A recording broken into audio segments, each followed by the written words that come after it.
من امباسادورز كورنر انا جويل برحب فيكم اليوم. ان شاء الله النهار يحملكم طاقه ايجابيه واخبار ساره. بيسعدني بهالسيجمنت اليوم رحب بسعاده سفير بلغاريا في لبنان السيد إياسن توموف. Dobre utro. Dobro utro. Как сте, Excellency? No, sam добре. Thank you. I'm very well. Thank you for inviting me at your studio and giving me the opportunity to share a few facts about Bulgaria. Thank You're you. most welcome here in OTV platform in segments of Ambassador's Corner. As usual, we are putting a country in the limelight for our dear audience in order to introduce it in a very good way, vibrant way through you, Excellency. Yes, thank Bulgaria, where is Bulgaria located? Geographically speaking, Sofia, the very beautiful capital. Tell us more about it. Can you share your insights? Yes, of course. Bulgaria is located in the middle of the Balkan Peninsula. It is southeastern Europe. In north we have Romania. I brought here a map. I don't know whether the camera can show yes. it. Yes. In the north we have Romania. Okay. In the west we have Serbia.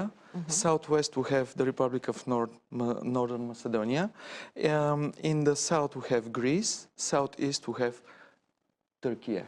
And you see Bulgaria is extremely mountainous. We have the highest mountains on the Balkans, and we are very proud of our nature and the beauty of our land. So I'd recommend for everybody. A very beautiful scene, as we see on the geographic map. We have a long seashore. Here is the famous city of Varna. Since I'm here, I know that a lot of people have been to Varna, so this is where it is. A lot of resorts, ancient places. This is the famous Thracian Valley where the ancient tribes, the ancient people of the Thracian lived, and this is the city of Sofia. Sofia is the capital that is a hub and a very touristic destination and a cultural spot. What can you tell us about it, about its cathedrals, churches, and ruins? You're right. Sofia has a very rich history. Actually, it was about to be, once upon a time, it was close to be the capital of the Roman Empire, but that Caesar at that time skipped it. We have been, as you know, part of the Eastern Roman Empire, so there are a lot of ruins. From the Roman ruins, right? Yeah, Roman ruins from the times of the Roman Empire. Then, because we're Christian Orthodox, we have a lot of temples, lot of churches, lot of monasteries, including close to the capital. Lot of museums, lot of galleries. So it's a lively cultural scene. If we want to describe it precisely. Shall we agree on that? It's a cultural scene. Yes, it's a cultural scene. It offers cultural events for every walk of life, for every taste. If you're interested in symphony music, then symphony classical music, you can go to a lot of events. If you're interested in theater, if you're interested in folk music, in Bulgarian folk music, in very traditional folk music, it's fantastic. So in Sofia you can go every evening to some places. Actually, I'm interested in Plovdiv, Excellency. I've been there, one of the oldest cities in Bulgaria, and of course I will go again. Tell us more about Plovdiv. Yes, actually the name Plovdiv comes from the name of the Philip the Great, who is the father of Alexander the Great. His name was Philip, so the ancient Greek name of Plovdiv is Philippopolis. And we see photos as it's shows on the and screen. Plovdiv, fantastic, huh? This is the Bulgarian version of the name, yes. Yeah. It used to be a very central city, a very strong one. It is also founded by the Thracian tribes. There is a dispute whether it is 8,000 years old or 6,000 years old. Theater? Yes, this is the Roman theater. Yes. One of the famous sites. Actually, this is theater where every day now, especially in the summer, you have either opera performances or theater performances. So it's a lively scene. And this is one of the marks of Plovdiv. Let's go to Rila Monastery, a UNESCO World Heritage Site. The Rila Monastery is founded by a monk, Saint Joan, Saint John, or Saint Ivan, as we called him. He was a hermit, meaning that he lived outside of the place where the monastery is today.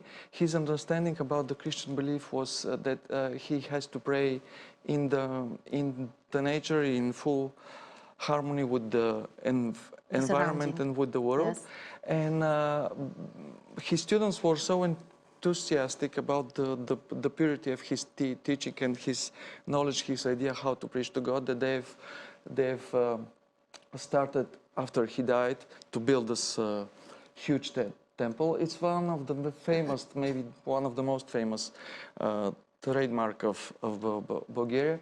It's highly spiritual place, and everybody who is going there is like a different person coming out after it. Excellency, if you take us to Bansko and Piri Mountains here on the map, as it shows, for the lovers of ski, of course. Now, all the lovers of ski can go to Bansko. It's located in this mountain, Yes. here at this side. As it shows on the map. Yes, it has fantastic slopes for every type of skiers, for beginners, for very experienced one. I believe if we can just remove the block note, just for the screen to be, yes, Of course, on the screen of course. showing, I'm so yes, sorry. Excellency. Shall I turn it a bit So like this? basically, it can show here, for lover of skis, dear audience, we have the two mountains that are called Piri and Rila? Bansko. Bansko and Pirin. Yes. Yes. Yes, true. Yes. Okay. Okay, the Black Sea coast, the sunny beaches. The sunny beaches, there is a special place called Sunny Beach, is here. Yes. It is exactly here. Then we have ancient towns. It's here in Neseber. Then we have the Sozopol, and then we have Ahtopol. Where is Veliko Tarnovo, Excellency, the medieval capital that used to be the latest or the last capital through the medieval era? Yes. Can you explain for us or show, pinpoint on the map here? Yes, as you said, this is the place. It is in the center of the north part of Bulgaria, here, exactly. It was the last city of the Bulgarian kings. It is very famous for its magnificent fortress. It is built on a hilltop with the church above. So this is highly symbolic, because the Bulgarians in the ancient times, they always built the church on a sacred special places on the mountaintop. Before I do translation, Excellency, we will explore the flag of Bulgaria. Yes. That consists of three horizontal stripes, Yes. the three colors. Yes. Can you give us some definitions about the flag as it shows on the screen again? Yes, the white is the symbol of peace and love. The green color is the symbol of the beauty of our country, and the red is the symbol of courage, strength, bravery. Also, it's a reminder for all our predecessors and ancestors that felt for us to be here today and to call ourselves So the Bulgarians. Bloods, because they were fighting for the Independence Day of Bulgaria. Yes. Actually, here I have to mention that Bulgaria is the only country in Europe that has kept its name throughout the years, throughout the centuries, no matter how hard it was. I will do a very, very brief translation, less than 1 minute. Okay? Yes, of course, sure. إذا بلغاريا من الشمال تحدها رومانيا، من الجنوب بتحدى اليونان وتركيا، من الغرب بتحدى صربيا ومقدونيا الشمالية، ومن الشرق بتطل على البحر الأسود. عاصمة بلغاريا هي صوفيا، مشهورة بآثارها الرومانية وكاتدرائياتها الأرثوذكسية الشهيرة. بلوفديف هي من أقدم المدن المأهولة باستمرار بأوروبا، أكيد معروفة بمسرحها الروماني الروماني وبلدتها القديمة. دير ريلا هو موقع تراث عالمي لليونسكو. بانسكو وجبال بيرين هي شهيرة بالتزلج للأشخاص اللي بيحبوا يتزلجوا ويمشوا أكيد بالطبيعة. ساحل البحر الأسود هو غني بشواطئه يلي مشمسة ومدنها التاريخية. فيليكو ترنوفو يلي هي العاصمة الوسطى التاريخية، أكيد إلى جانب بحيرات ريلا السبعة المشهورة بجمالها الطبيعي. أما بالنسبة للعلم البلغاري اللي بيتألف من 3 شرائط أفقية، الشريط العلوي الأبيض يلي بيرمز للسلام والحب، الشريط الأوسط الأخضر يلي بيرمز أكيد للطبيعة الغنية بالخضار، والأحمر يلي بيرمز للشجاعة ودماء يلي يلي ضحوا من أجل الاستقلال ببلغاريا. So basically, are there any distinctive Bulgarian traditions in Bulgaria, Baba Marta or Marcin? Martinichka. This is very difficult to pronounce, Excellency. Can you tell us more elaborate kindly? Yeah, sure. The word Martinica stays for a very small decorative piece made out of white and red thread. It is given to each other, the Bulgarian people give it to each other every year on the 1st of March. It symbolizes the beginning of the spring. It is given to each other and shared with the strong wish for health, for fertility, for a strong harvest. It is actually also symbolizing the end of the winter and the coming of the spring as a symbol of the new life. This is the Marcinichka, right? It's the Martenica, the big piece, and the small piece is a Martenichka. Okay. And the Baba Marta? And Baba Marta is believed to be Bulgarian old woman. Baba means grandma, grandmother, and it is believed that this old woman had very changing moods. And because the month of March is totally unknown in Bulgaria, what the weather will offer, so where can we find Baba Marta? It can mood? snow. It can have a strong sunshine because of the changing moods, and it is believed it is old woman. And to please her, the people have decorated all the houses with the Martinica or the Martinichka. I have a surprise for you. I give it one to you. Now we can show it to our audience. This is how it looks. Thank you. This is the Baba Marta. This is the Baba Marta. We can show it on the screen with the white and yes. red. This is the most original. The man is called Peugeot and the girl is called Panda. Yes, this is amazing. Thank you, Excellency. Yes. And can you share or elaborate about the importance of the Cyrillic alphabet, its origin, its history, and of course its cultural impact, and how it represents the national identity in short terms, please? With pleasure. The brothers Cyril and Method were missionaries sent by the Byzantine capital, Constantinople, to go to the far western end of the Eastern Roman Empire to provide for alphabet for the Slavic people who lived there at that time, to make them preach to God in the language they understand.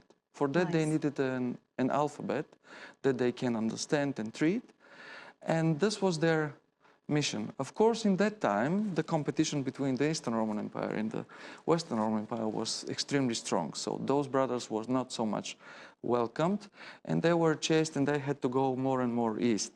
One day,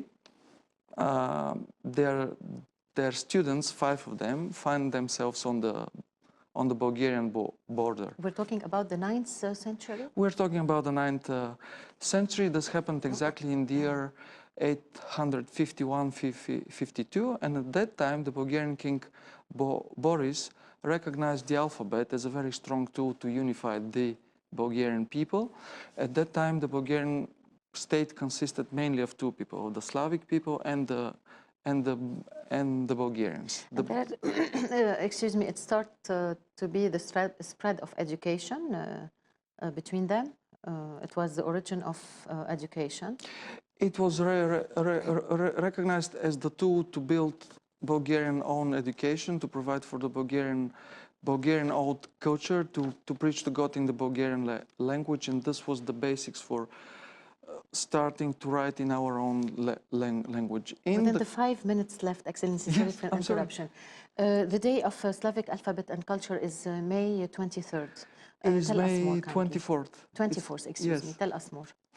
Every year we celebrate it with a big celebration all over the country. This is the day of the Bulgarian culture, of the Bulgarian script, of the Bulgarian alphabet, because we believe that the Bulgarian alphabet was the basis for the Bulgarians grow as one, to promote themselves in the countries, to revive and to create their own culture and cultural heritage. And in what ways is Bulgaria currently strengthening the ties or the bilateral ties between Lebanon and Bulgaria? This is a very good question. I like to answer. We have two amazing projects. The one is in Ipshare. We support the museum Ipshare. The aim is to restore, to conserve, and to keep the books and the library and the paintings of Khalil Gibran. And the second project is with the Lebanese Heritage Foundation in the University of Kaslik. The subject of this project is to restore and to conserve the liturgical icons that are there. This is amazing, Yes. Excellency. The Bulgarian cuisine has a rich tradition in a very rapid and quick way. Tell us more. I tell you three names. It's the shopska salad, then it's the banica, it's a pastry, and then it's lutenica. Which sectors play a key role in the economy or the development of economy? Yes, it's the agriculture, it's the tourism, it's the AI industry, and the IT industry that is growing, and of course the film making industry. It turns out that we have a lot of facilities, a very good bunch of actors, so this is also amazing. growing, yes. And nowadays, the Bulgarian community or the youth generation are going abroad and studying abroad. Yes. Tell us more about it. How can you elaborate? And how is the government today trying to support directly or indirectly the students, Bulgarian students outside abroad? Yes. After the changes in the late 80s and the early 90s, all the young people were looking for new opportunities. The world opened to us at that time. So a lot of people went abroad for study. A lot of them, of course, left there because they started to build their own life and livelihood. Of course, we need those people with their education, with their qualification, with their knowledge, and what the Bulgarian state is doing that by every visit on a high level, no matter in which country, all our ministers, prime ministers, and the presidents go to the Bulgarian community and provide for the strong message that they are needed back in their homeland. This is amazing. In less than 1 minute. التقاليد التي تعكس عمق الثقافة البلغارية والعادات البلغارية بابا مرتا والمارتينيكا. أكيد بلغاريا هي واحدة من الدول التي ساهمت في إنشاء الأبجدية السيريلية وتم تطويرها عبر العصور. وهناك أيضا للحفاظ على التأثير الثقافي، لديها التأثير الثقافي هذه الأبجدية والهوية الوطنية، تعد من جزءا أساسيا من الهوية الثقافية البلغارية. تعمل بلغاريا حاليا على تعزيز علاقاتها الثنائية مع لبنان من خلال تعزيز الروابط الثقافية والدينية، ويتم الاهتمام بتبادل الفنون مثل الأيقونات الليتورجية في جامعة الكاسليك إيزاك، ومن خلال العمل الثقافي مع جالية بشري أو جبران خليل جبران. Yes. Right. Yes. Excellency, what's your message to the audience, our dear Lebanese audience? Can they travel with a visa Schengen or a Bulgarian visa? Of course they can. Of course they can. All the people who want to come to Bulgarian embassy for Schengen visa are welcome. They can travel to Bulgaria with a Schengen visa. They come to Bulgaria if they have a Schengen visa issued by some other EU state as well. My main message to the Lebanese, to the audience is make Lebanon great again, not because it was not great or it is not great now. It is fantastic. It is more than great, but make it prosperous again and make it your country, make it the country that you want to live in. Ambassador Tomov, how do we say thank you in your language? Благодаря. Thank you so much. I thank you so much for giving me Thank the you for opportunity your to presence talk. here in OTV until we meet again. It was my pleasure. Thank you so much for Thank you having so me. much. Thank you. فاصل صغير مشاهدينا وبنرجع لكم.